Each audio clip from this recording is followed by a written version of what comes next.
Hartlike goeienaand aan iedereen elkeen wat opgekom het vanaand.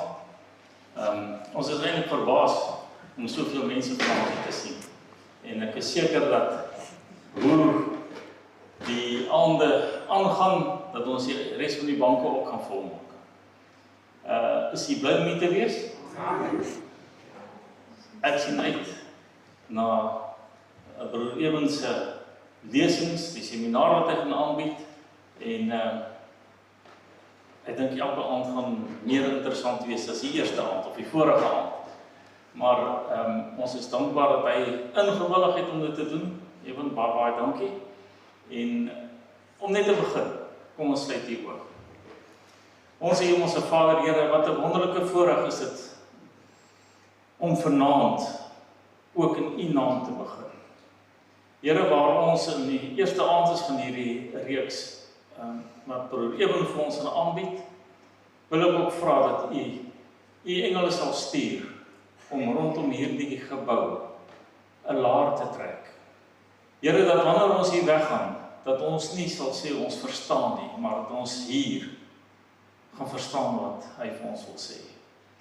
Here, U gaan hom gebruik om dit wat U vir ons wil sê.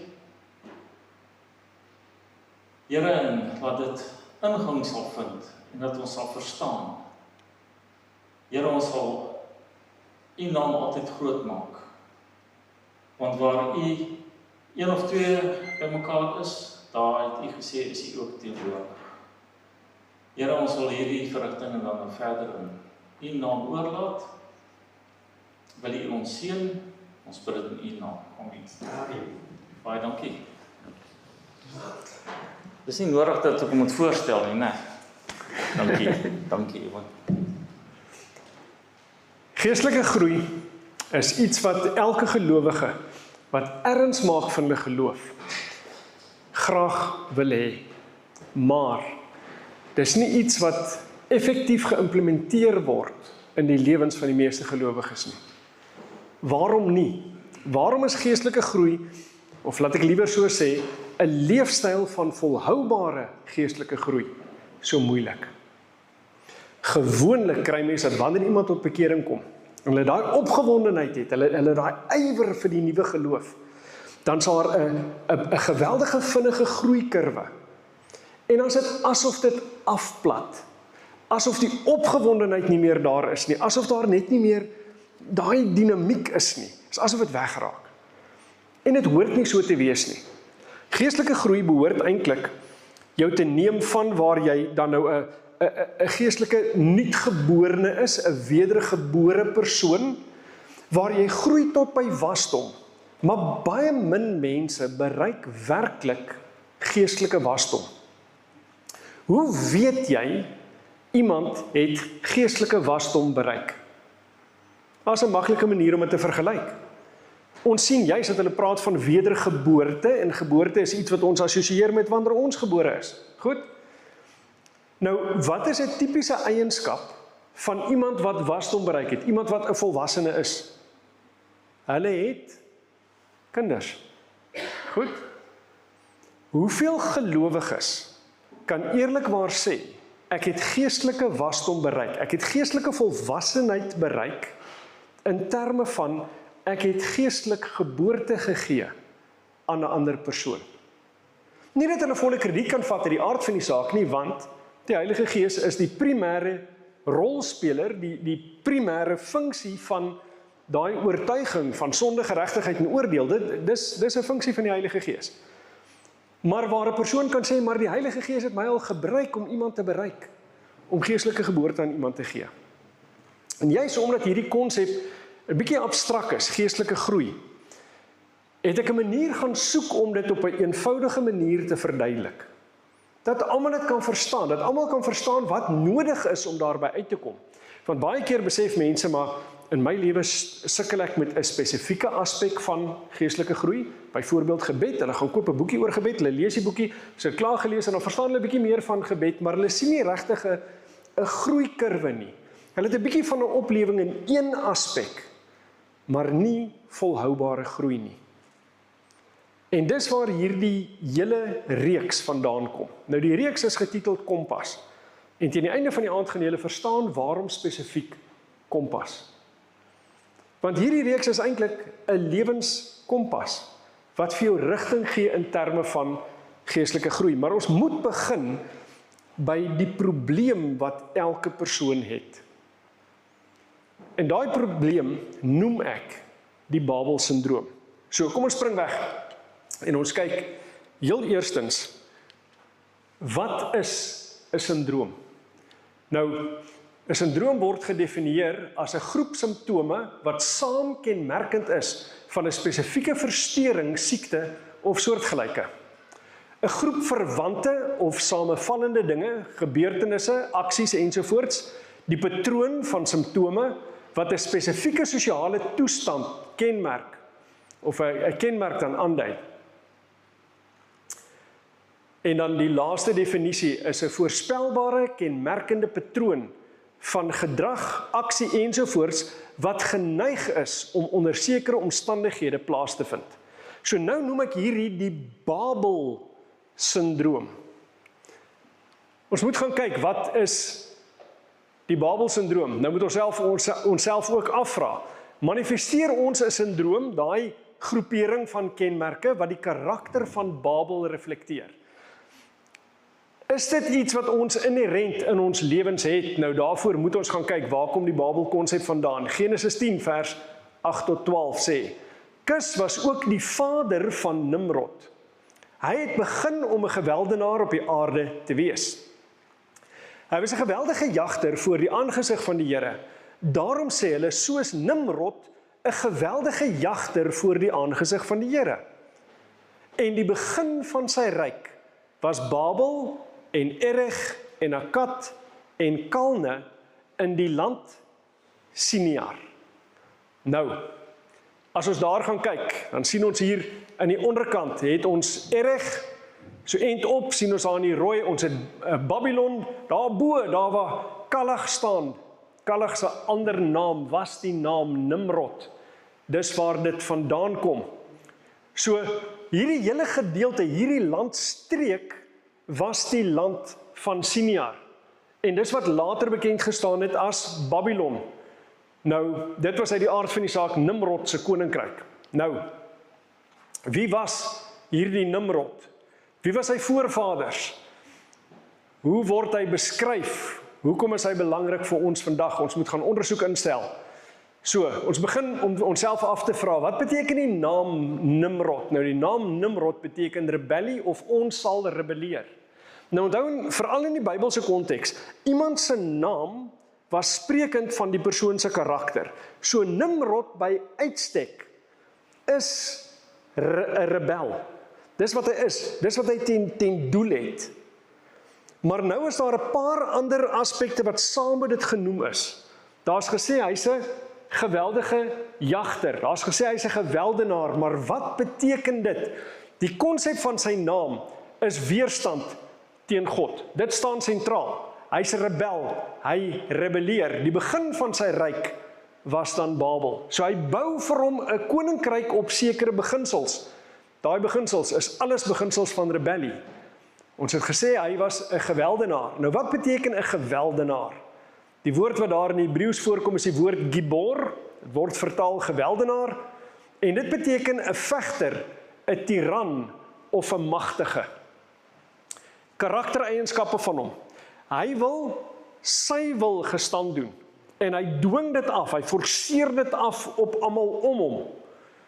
Nou, is dieselfde woord wat geweldige vertaal word in vers 9, identies dieselfde.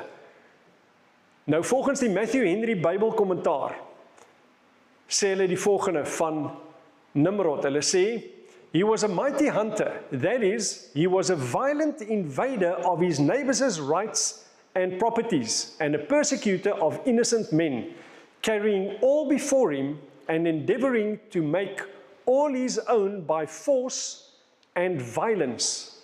He thought himself a mighty prince, but before the Lord, that is, in God's account, he was but a mighty hunter.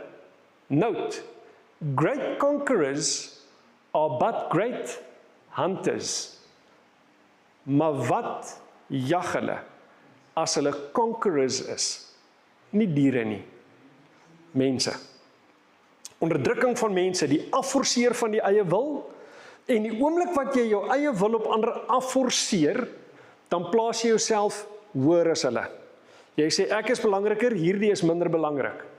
Dis 'n karaktereienskap wat 100% indruis teen God se karakter. Wat is God se karakter? Hy wat in wese bo die mens is, word mens, terwille daarvan om die mens te red, by te staan, 'n weg te gee tot verlossing. So hierdie is die teenoorgestelde. Hierdie is in wese eintlik die karakter van Satan, gemanifesteer in 'n man met die naam Nimrod. Om te rebelleer, Nimrod, is dit wat Satan gedoen het. Nou, nog 'n kommentaar sê, now it was Nimrod who excited them to such an affront and contempt of God. He was the grandson of Ham, the son of Noah, a bold man, and of great strength of hand. He persuaded them not to ascribe it to God, as if it were through his means they were happy, but to believe that it was their own courage which procured that happiness. He also gradually changed the government into tyranny, seeing no other way of turning men from the fear of God, but to bring them into a constant dependence upon his power. He also said he would be revenged on God if he should have a mind to drown the world again, for that he would build a tower too high for the waters to be able to reach, and that he would avenge himself on God for destroying their forefathers. Dit geskryf deur Flavius Josephus, hy was 'n fariseer daar in die 1ste eeu na Christus. En dit is hoe die konsep en die verstaan van die man Nimrod was.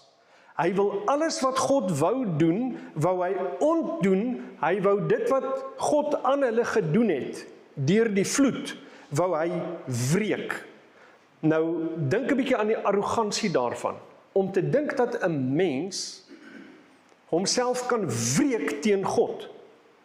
Want sekerlik is God se oordeel is 'n regverdige oordeel. Wat beteken, in wese sê hy, God is onregverdig. Ek het nodig om myself te wreek op God, want dit wat hy gedoen het is onregverdig. Dis eintlik 'n skrikwekkende houding om in te neem teen God, veral in die lig daarvan dat hy leef na die vloed, met ander woorde, hy ken God se krag. Hy weet waartoe God in staat is, maar hy sê nee, my manier, nie God se nie.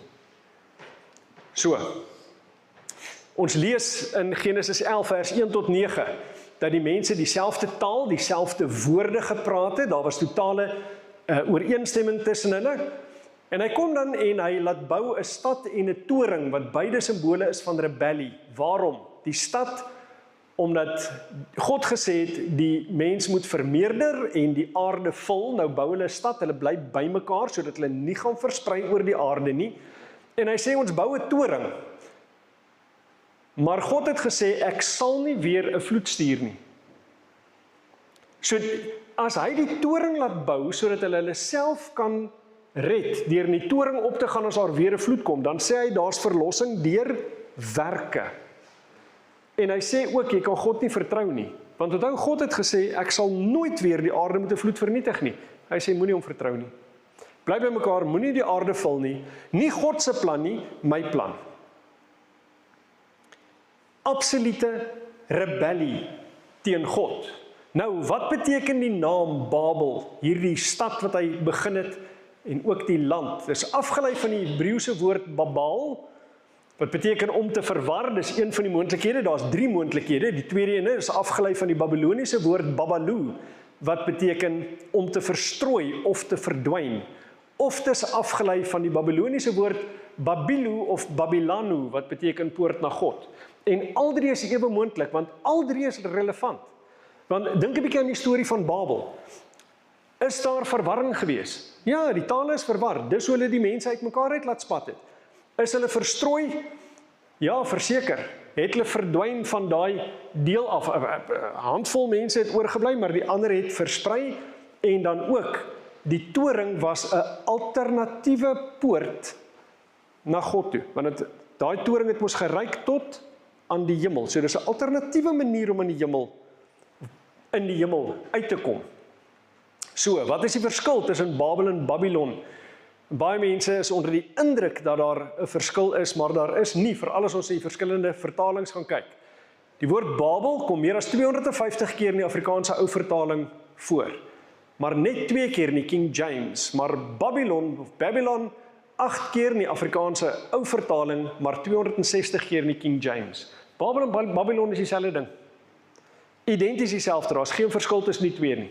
Dis 2 verskillende forme vir dieselfde naam. So, Babylon word dan 'n toonbeeld van rebellie, wat ons sien in Daniël 2, daai beeld van die koninkryke, waar begin dit? Met die kop van goud. Dis Babylon, ons sien hulle weer in Daniël 3, met daai beeld van goud. Wat het gebeur in Daniël 2? God sê, die een nasie gaan die ander nasie opvolg. Wat doen Nebukadneser? 'n regte Nimrod van soorte. Nie God se plan nie, nie net 'n kop van goud nie, hy bou 'n beeld wat van kop tot tone goud is. Nie God se plan nie, my plan, my koninkryk bestaan vir ewig. Goed, so 'n absolute Nimrod karakter. Dan, daai droom van 'n boom wat ons kry in Daniël 4, weer eens, hy wat homself verhef, hy wat eintlik rebelleer teen die plan van God. Daniël 5, daai handskrif teen die muur, mene tekel ufarsin. Jy's geweeg en is te lig gevind. Goed, so ons kry hierdie Babel karakter wat heeltyd deurkom. Daniël 6, Daniël in die leeukuil. En dan sien ons in Openbaring 14 vers 8 dat dit sê, en 'n ander engel het gevolg en gesê, geval het Babylon die groot stad, omdat sy al die nasies laat drink het van die wyn van die grimmigheid van haar hoerery. Maar hier het ons nie met die letterlike Babylon te doen nie, so ons gaan moet kyk waarna ons hier verwys. Ons sien ook in hoofstuk 17 vers 5 van Openbaring. En op haar voorhoof is 'n naam geskrywe, verborgenheid, die groot Babylon, die moeder van die hoere en die gruwels van die aarde. Openbaring 18:2. En hy het met 'n groot stem kragtig uitgeroep en gesê, geval het die groot Babylon, en dit het geword 'n woonplek van duiwels en 'n versamelplek van allerhande onreine geeste, en 'n versamelplek van allerhande onreine en haatlike voëls. Weereens, Babylon is daai tipe wat ons uit die Ou Testament uit kry, wat wys na die antitypiese Babylon van die eindtyd, wat baie relevant is veral vir ons in ons tyd.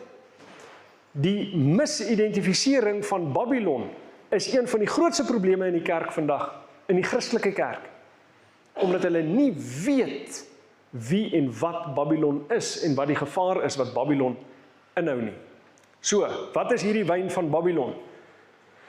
Wyn is 'n Openbaring, 'n simbool van lering, of dan nou die lering van Babylon spesifiek, 'n lering wat gebore is uit rebellie teen God, en wat mense inspireer om teen God se wil op te tree. Die wyn van Babylon is 'n verdraaiing van die woord van God. Dis alles wat jou mislei om die karakter van God nie raak te sien nie, en om die beginsels van God daarom nie te kan implementeer in jou lewe nie. Dis die wyn van Babylon. Wat doen wyn? Wil ooit probeer redeneer met 'n dronk persoon? Nuttelose oefening, want hulle klink vir hulle self geweldig slim, maar wat hulle sê maak nie eers sin nie, want dit beïnvloed hoe jy dink, en dit benadeel alles wat jy doen, want jy kan nie meer gekoördineerd handel nie. Nou, as dit die effek is van wyn fisies, wat is die effek van daai wyn geestelik? Dis dat jy nie gekoördineerd as 'n gelowige jou geesteslewe kan uitleef nie. Dis amper asof jy half spasties begin beweeg en struikel. Absoluut negatiewe effekte. So, sien letterlike wyn, nie soos letterlike wyn die gebruiker se vermoë om suiwer te redeneer, so beïnvloed die wyn van Babylon, die een wat daarin blootgestel word en om teen die beginsels van God te handel. Wat is hoerery in die konteks van Openbaring in Babylon? In die boek Openbaring is Babylon se hoerery die ontrouheid aan God en sy beginsels. Dis 'n totale verwerping van dit wat God daar gestel het, die beginsels wat hy neergelê het vir die lewe van die gelowige. Nou, hoe manifesteer Babel beginsels onder God se volk? Op watter manier? Kom ons gaan kyk na een spesifieke voorbeeld, Saul en die Amalekiete. Een van die skrikwekkende verhale in die Bybel. God kom en in sy regverdige oordeel sê hy vir Saul, vat jou manskappe, gaan tref die Amalekiete met die banvloek. Wat is banvloek? Banvloek beteken jy vernietig alles. As ek sê alles, dan bedoel ek alles. Mans, vroue, kinders, babiekies, honde, katte, perde, kamele. As dit leef, maak jy dit dood. As dit beweeg, maak jy dit dood. As dit nie beweeg nie, skop jy dit totdat dit beweeg en dan maak jy dit dood. Totale vernietiging. Dis God se opdrag. Dis die instruksie. Nou onthou, toe Saul geroep is, was hy eintlik 'n gelowige, 'n regverdige man. En hy word koning. Maar deur sy koningskap begin hy al hoe meer 'n kompromie aan te gaan met die wêreld, totdat hy op die ou einde, net voordat hy sterf, 'n heks gaan konsulteer het. En dit wat hy verbied het, om met iemand kontak te hê wat afgesterf het, dit gaan doen hy self. So ons sien 'n geleidelike verval in sy lewe. Maar die punt waar daar direk vir hom gesê is, want dit wil voorkom asof hy nie lekker verstaan het nie. Daar was geleentheid op geleentheid op geleentheid, selfs deur Dawid, om vir hom te wys, maar weet jy wat, jy moet eintlik tot inkeer kom. Dawid kon sy lewe op hoeveel geleenthede geneem het, en hy het nie. En hy kom nie agter hierdie voortdurende verval wat in sy lewe aangaan nie. Totdat God op 'n stadium self ingryp en hom in die bek ruk en vir hom die boodskap gee. Maar God se oordeel word nie onmiddellik gevel nie. Na hierdie gebeure wat ons nou vinnig na gaan kyk, sien ons dat hy nog vir 'n lang ruk koning was, voordat sy koningskap tot 'n einde kom. Maar die boodskap dat hy sy koningskap gaan verloor, word hier gegee. Kyk 'n bietjie wat sê 1 Samuel 15 vers 18 tot 23. Het sê: En die Here het jou op die pad gestuur en gesê: Gaan heen en tref die sondaars, die Amalekiete, met die banvloek en veg teen hulle, totdat hulle vernietig is. Waarom het jy dan nie na die stem van die Here geluister nie, en op die buit afgestorm, en gedoen wat verkeerd is in die oë van die Here? Toe sê Saul vir Samuel: Ek het na die stem van die Here geluister en gegaan op die pad waar die Here my gestuur het, en Agag, die koning van Amalek, gebring, maar die Amalekiete het ek met die banvloek getref. Onthou, hy sê, ek het gedoen. Hy probeer homself regverdig voor Samuel.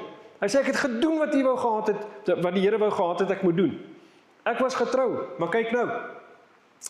Maar die manskappe het van die buit kleinvee en beeste geneem, die beste van die bangoed, om aan die Here, u God, in Gilgal te offer. Wie's koning? Saul of die manskappe? Nou kom Saul en in sy antwoord, onthou God het hom toevertrou met die koningskap, hy sê maar dit was die manskappe, hulle het besluit om dit nie te doen nie. Wie het sy werk gedoen nie? Saul. Hy moes vir hulle gesê het, want was hy bewus daarvan? Uit sy antwoord uit kon sien, hy was bewus daarvan. Hy moes vir hulle gesê het, nee, maak dood. Maar kyk nou die regverdiging. Nie God se opdrag nie. Ongehoorsaamheid, maar wat nou in 'n geskenkpakkie toegedraai word, maar ons wil hierdie diertjie spaar, want ons wil dit aan die Here offer. Is dit nie mooi nie? Klink dit nie goed nie? Maar is ongehoorsaam. Dis ongehoorsaam, en dis juist daar waar die probleem lê. En daarom sien ons, daarop sê Samuel, Het die Here behaag in brandoffers en slagoffers, soos in die gehoorsaamheid aan die stem van die Here? Kyk, om gehoorsaam te wees is beter as slagoffers. Om te luister beter as die vet van ramme. Nou hierdie vers is wat hulle noem 'n Hebreëse parallelisme. 'n Hebreëse parallelisme is as jy 2 keer dieselfde ding sê, maar in ander woorde, om dit te aksentueer, en ook dat wanneer jy dit met mekaar vergelyk, jy 'n bietjie 'n duideliker konsep kry van waarna hy verwys. So hierso sien ons die vet van ramme is die ekwivalent van 'n slagoffer. En die gehoorsaamheid is dan dit wat uit die aard van die saak die beter aspek, die beter uitlewing daarvan is. So, om te luister. Nou, wanneer jy in Hebreëus die woord luister kry, is nie net dieselfde as wat ons in Afrikaans of in Engels het nie. In Hebreëus is die betekenis van luister eintlik luister met die dienooreenkomstige aksie wat daarop volg om te wys jy het gehoor. Dis nie net passief nie. Dis om te luister en die regte reaksie daarop te hê. Dis om ag te slaan op dit wat jy gehoor het. So om te luister, om ag te slaan op dit wat hy gehoor het, is beter as die vet van ramme. En kyk nou wat sê hy, en hierdie is verskriklik belangrik, vers 23. Want wederstrewigheid is 'n sonde van waarsêery, en eiesinnigheid is afgoderry en beeldediens. Omdat jy die woorde van die Here verwerp het, het hy jou as koning verwerp. Baie belangrik om te sien wat hier gebeur. Hy sê in die Afrikaans, wederstrewigheid is die sonde van waarsêery. Nou, wat is wederstrewigheid? As iemand wederstrewig is, wat is hy? Dis 'n rebelse aksie, hy is wederstrewig. Hy wil nie saamgaan met, in hierdie geval, met wat God gesê het nie. So God het gesê, doen dit, nee, ek wil nie. Maar onthou, hy probeer dit nou in daai pakkie sit, nee, geskenkpakkie, mooi papier, ons gaan offer. Maar is in ongehoorsaamheid. Kan God so offer aanvaar? Op geen manier nie. Kan nie gedoen word nie. Nou sê hy, wederstrewigheid is die sonde van waarsêery. Wat's waarsêery? Wat doen iemand wat 'n waarsêer is? Voorspel die toekoms. Dit is 'n goeie definisie daai. Nou, wederstrewigheid is die sonde van waarsêery. Maar het hy die toekoms voorspel? Het hy met woorde die toekoms voorspel? Let mooi op. Onthou, hierdie is woorde wat deur die profeet van God afkom na Saul toe. So dis in wese God se woorde. Wederstrewigheid om te gaan teen God se wil. God sê so toe, jy sê nee, is die sonde van waarsêery. Hoe bring jy daai twee bymekaar uit? Jy voorspel 'n alternatiewe uitkoms as dit wat God gesê het. Ken God die toekoms? So God sê, dis wat moet gebeur. Jy sê nee, ek sien 'n alternatiewe toekoms. Ek's 'n waarsêer nie in woord nie, in daad. Die ongehoorsaamheid sê, ek voorspel 'n alternatiewe toekoms. Ek sien 'n ander uitweg. Ek sien 'n ander manier. Nie God se nie, myne. Goed? En dan gaan hy verder. Hy sê, en eiesinnigheid is afgoderry en beeldediens. Nou is daar 'n ooreenkoms tussen afgoderry en beeldediens? Natuurlik, want die afgod is 'n beeld.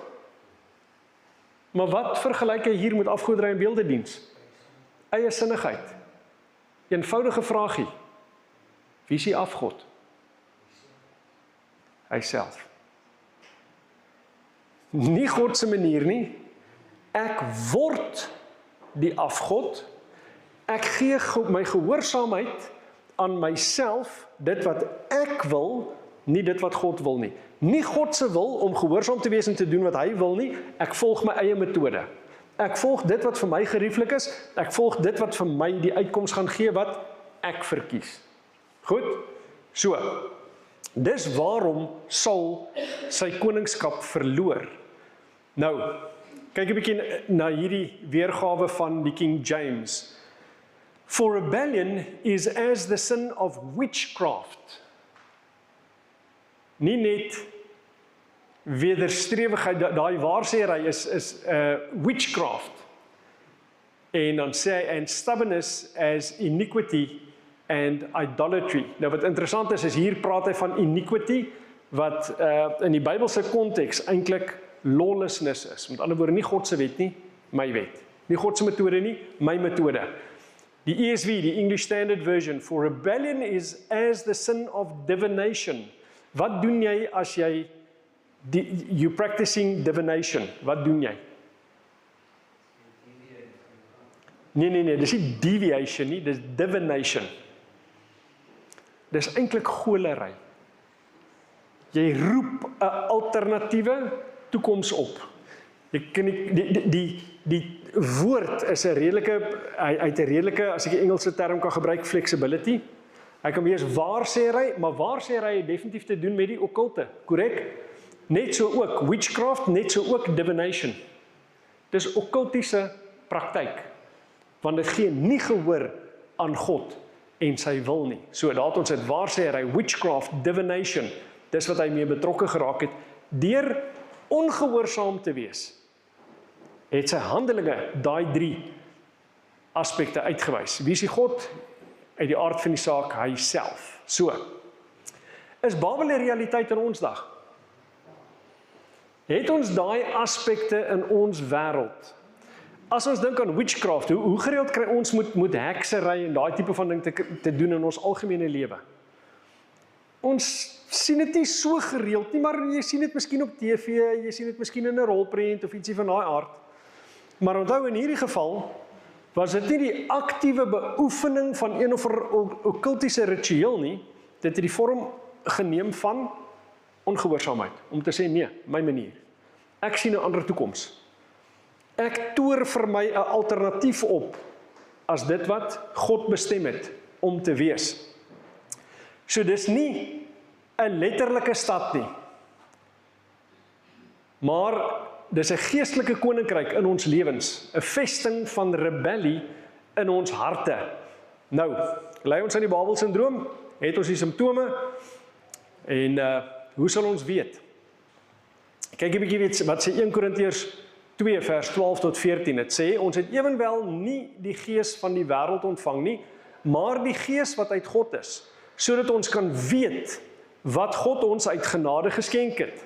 Dit is van gelowiges wat hy hier praat, nou gaan hy aan en hy sê, daarvan spreek ons ook, nie met woorde wat die menslike wysheid leer nie, maar met die wat die Heilige Gees leer, sodat ons geestelike dinge met geestelike vergelyk, maar die natuurlike mens, met ander woorde die mens wat nie gelei word deur die Gees van God nie, neem die dinge van die Gees van God nie aan nie, want dit is vir hom dwaasheid, en hy kan dit nie verstaan nie, omdat dit geestelik beoordeel word. Die oomblik wat ons nie onder die leiding van die Heilige Gees handel nie, is ons besig om Babelse karakter in ons lewens uit te leef. Daar's nie iets anders nie. Dis binêr, dis die een of die ander. Dis of God se weg of my weg. Daar's nie 'n wishy-washy tussenin nie. Bietjie van die, bietjie van daai nie. Die oomblik wat jy hom probeer meng, dan kry jy waar God sê, tref hulle met die bandvloek, maar hulle vat van die diere en hulle maak 'n verskoning daarvan, hulle sê maar ons wil aan God offer. Dit kan nie 'n aanvaarbare offer wees nie, want dit is 'n offer in rebellie. Jy kan nie in ongehoorsaamheid offer nie. Daai offer sou 'n leedop offer wees. Daar's geen karakterinhoud van God nie. Omdat dit juis uit rebellie uit sou kom. So, daar is 'n burgeroorlog in elke gelowige se lewe, waar die geestelike en die vleeslike teen mekaar stryd voer. Nou, soortgelyk voer die liggaam en die verstand oorlog teen mekaar. So, dieselfde tipe van stryd wat ons het in ons lewens, fisies in terme van dit wat ek dink en dit wat ek fisies doen, is dieselfde tipe van stryd wat 'n ou het tussen God se wil en dit wat geestelik in ons lewens manifesteer. So ons gebruik hierdie ooreenkoms tussen die fisiese en die geestelike om die ontwikkeling van die geestelike te beskryf. Dis wat ons gaan doen hierdie week. Ons gaan poog om Christus fiks te word, of ten minste die beginsels te leer, wat my op 'n punt kan uitbring waar ek Christus fiks kan word. Nou, hoe weet jy of jy Christus fiks is of nie? Ons het gesê, ons tref 'n vergelyking tussen die fisiese en die geestelike. Hoe weet jy of iemand fisies fiks is of nie? Wel, jy kan oefen om fiks te word, maar hoe weet jy of iemand fiks is?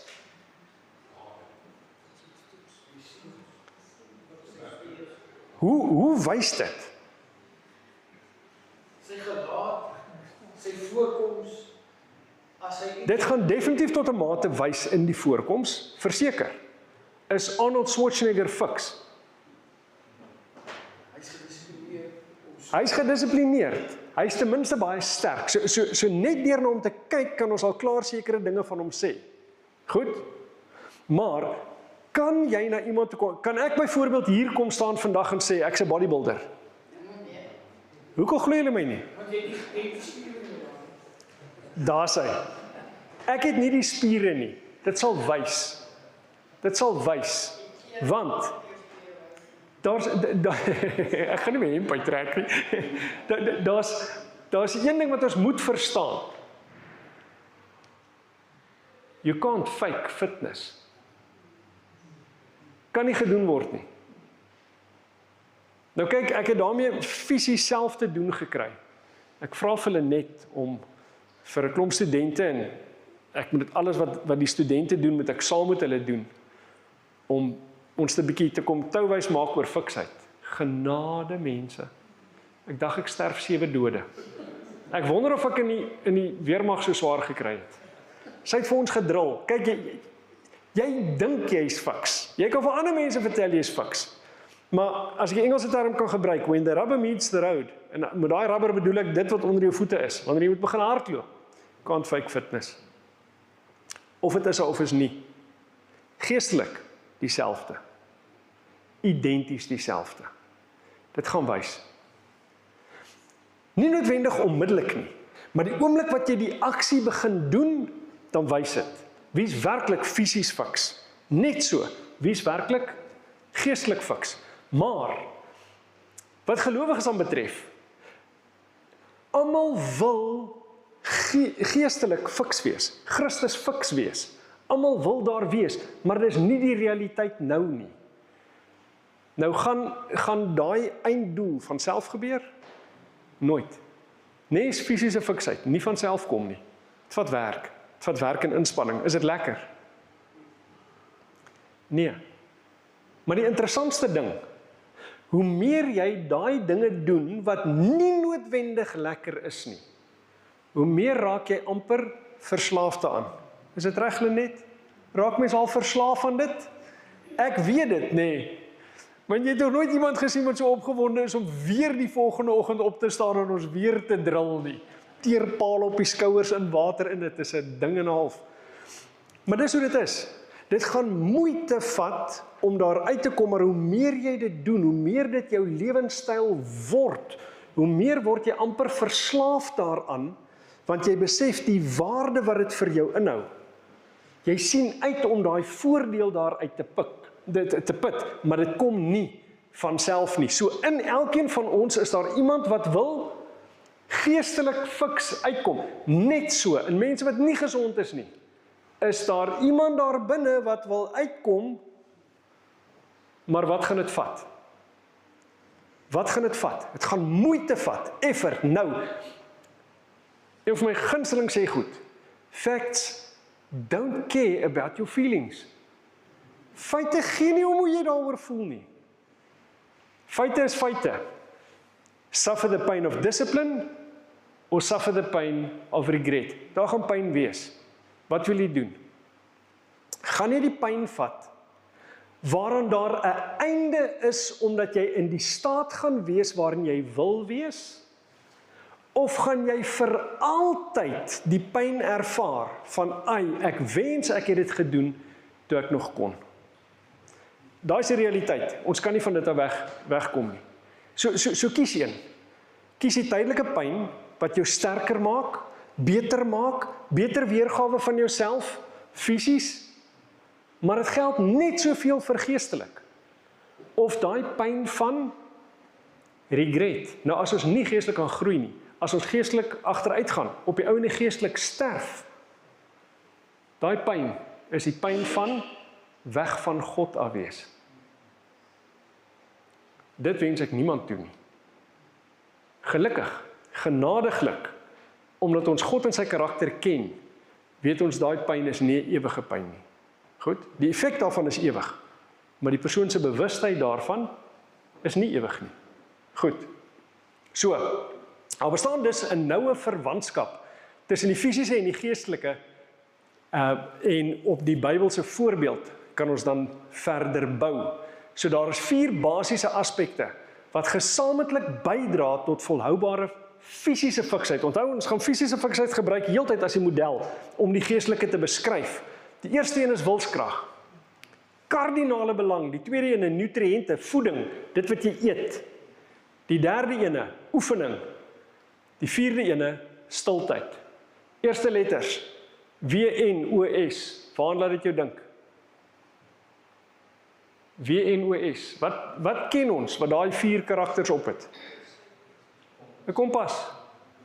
Die eerste karakter van elk van daai aspekte is dit wat ons het. Wes, noord, oos, suid. Maklike manier om hierdie te onthou. Onthou, ek probeer geestelike groei so maklik maak om te verstaan as moontlik. Dis 'n kompas. Onthou hierdie 4 aspekte en hulle al 4 werk saam, dis soos die 4 primêre rigtings op 'n kompas. So, wat doen hierdie 4 aspekte in terme van fisiese fiksheid? Waarom wilskrag? Om die liggaam te aktiveer en te dryf om beter en meer te doen. Om die liggaam te leer om die verstand te gehoorsaam en nie vice versa nie. Die liggaam moet luister vir wat die brein sê. Nie die brein na wat die liggaam gaan sê, chocolate. Die brein moet sê, nee, ons gaan daai interne konflik hê, nee.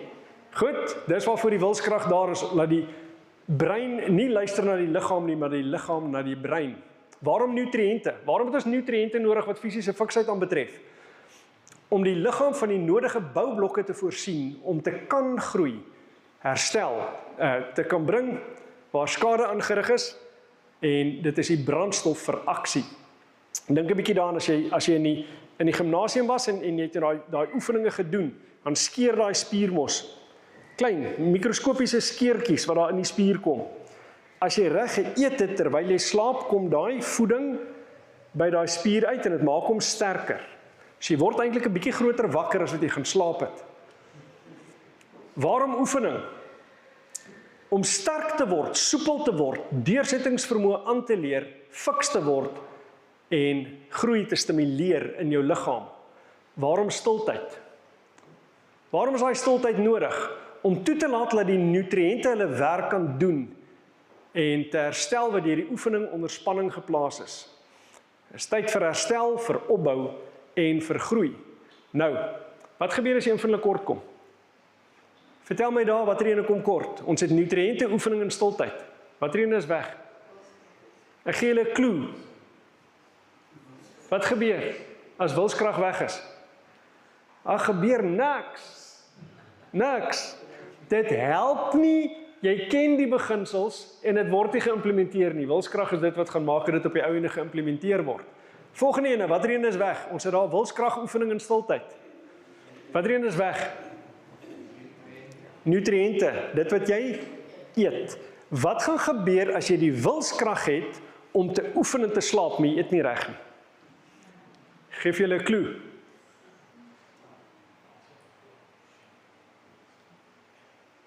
Anorexia.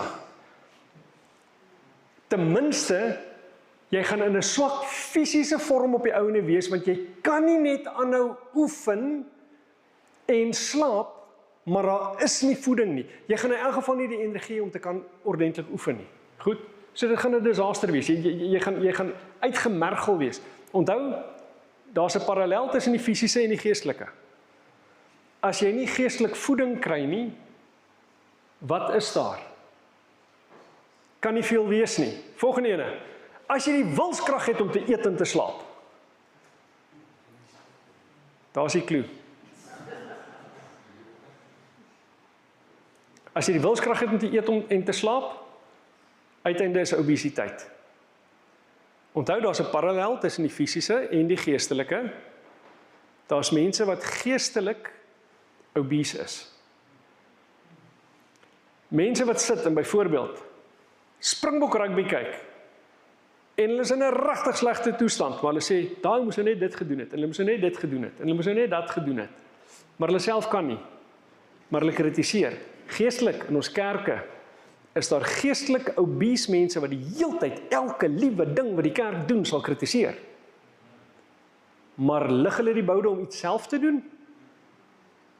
Is 'n probleem. Dit hoort nie so nie. Dan, volgende ene. Daar is sy klou. Jy het wilskrag vir nutriënte en oefen. Wat is daar nie? Stiltyd. As daar nie stiltyd is nie, is jy uiteinde is uitbranding.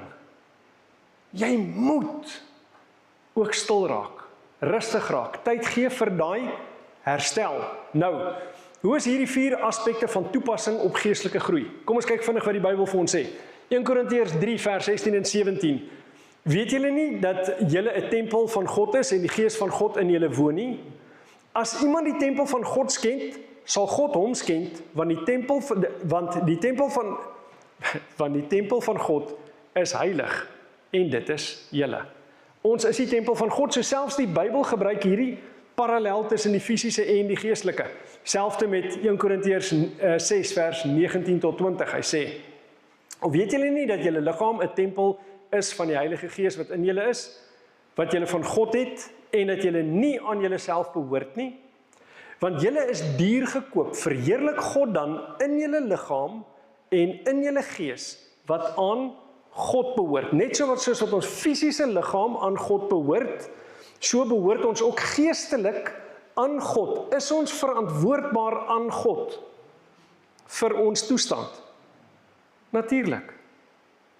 Want God gee vir elkeen van ons 'n sekere hoeveelheid tyd, sekere hoeveelheid talente, ensovoorts, wat ons moet gebruik om optimaal te kan groei in hom en te word wie hy wil hê ons moet wees.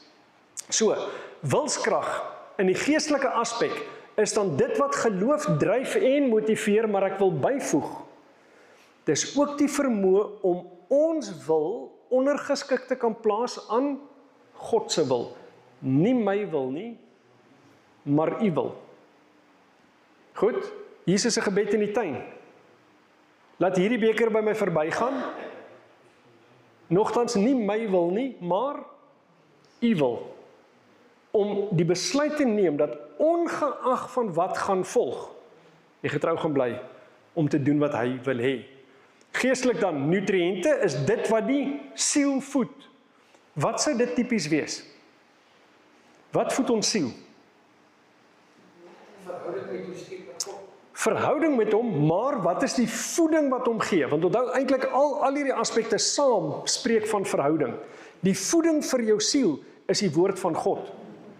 Maar nou, as jy kyk na fisiese fiksheid en gesondheid, daar's 3 basiese tipes kos. Jy kry 'n gesonde bord kos, dan kry jy kitskos en dan kry jy aanvullings. Almal vermy die kitskos, die McDonald's. Nou glo vir my, daar is goed soos geestelike McDonald's. Gaan kyk op YouTube. Dis aaklige kos. Dit voed jou eintlik nie. Dit voeder jou eintlik op, in plaas van om jou te voed. En dan kry jy 'n aanvulling. Wat is 'n fisiese aanvulling? 'n Shake.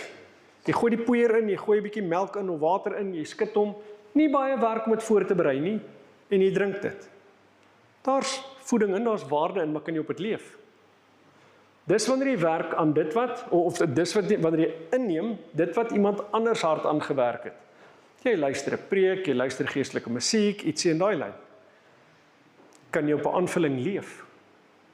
Nee. Werklike sielvoeding is om die woord van God te bestudeer.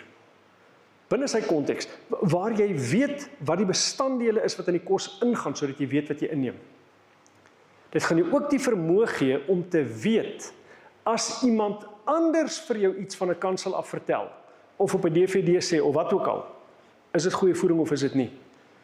Dit stel jou in staat om beter te kan ontleed wat jy geestelik inneem.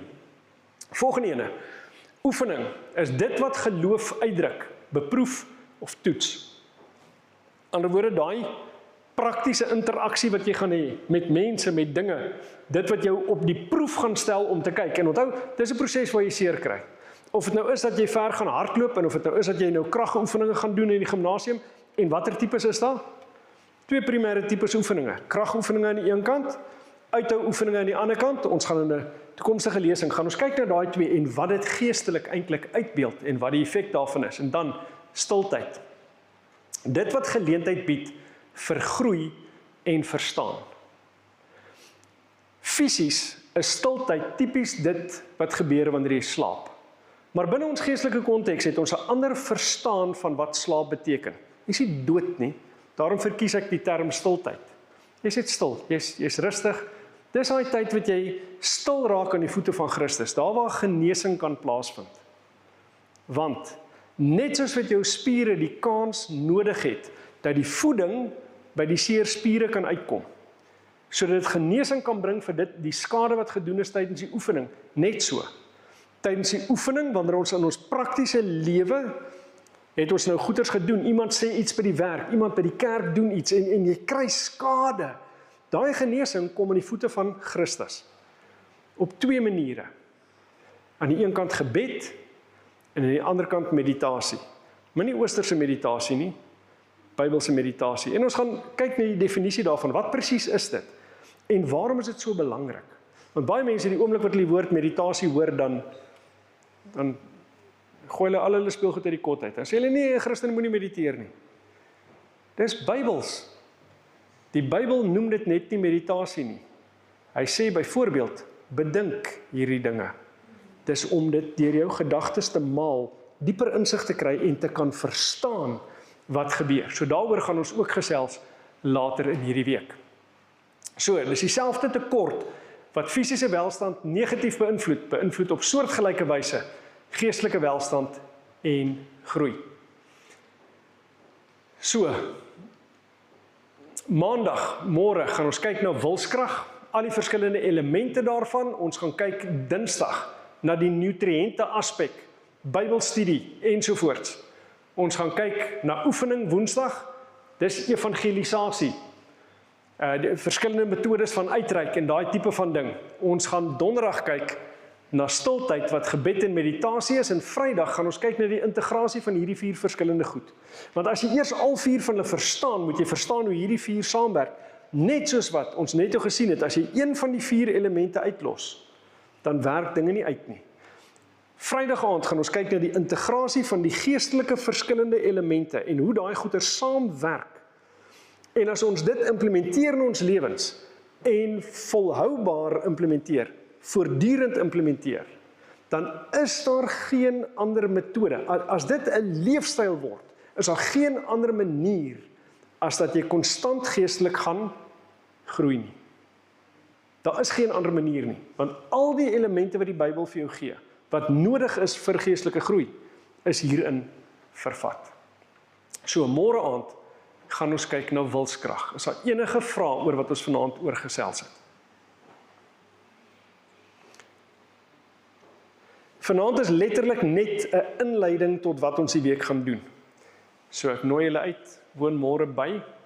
Dan gaan ons 'n bietjie dieper gesels van die goeters, gaan miskien 'n bietjie ongemaklik wees, miskien gaan ek bietjie 'n roofie oopkrap, maar ek vra nie om verskoning daarvoor nie. As dit nodig is dit nodig. Partykeer het ons onthou, groei gebeur nooit in jou gemaksone nie. Nooit. Groei vat jou per definisie uit jou gemaksone uit. So, dit gaan nodig wees. Goed, as daar geen vrae is nie, kom ons sluit af met gebed. Heilige Vader, ons is dankbaar dat ons die geleentheid het om 'n bietjie te kyk na hierdie konsep van geestelike groei, en ek vra dat U vir elkeen van ons die geleentheid sal gee om weer hier by mekaar te kom, dat ons hierdie konsepte dieper in kan delf, dit beter kan verstaan. Maar Here, mag dit nie net vir ons 'n kopoefening wees, iets wat ons net verstaan in ons gedagtes nie. Mag dit iets wees wat prakties geïmplementeer word in ons lewens, sodat ons U beter kan leer ken, 'n nader verhouding met U kan staan, maar ook meer effektief ander kan win om die voorreg te hê om Jesus Christus hulle persoonlike verlosser te kan noem. Geef ons reisende genade om veilig by die huis aan te kom en dan môre aand weer by mekaar te kan kom. Vra ons in Jesus naam alleen. Amen.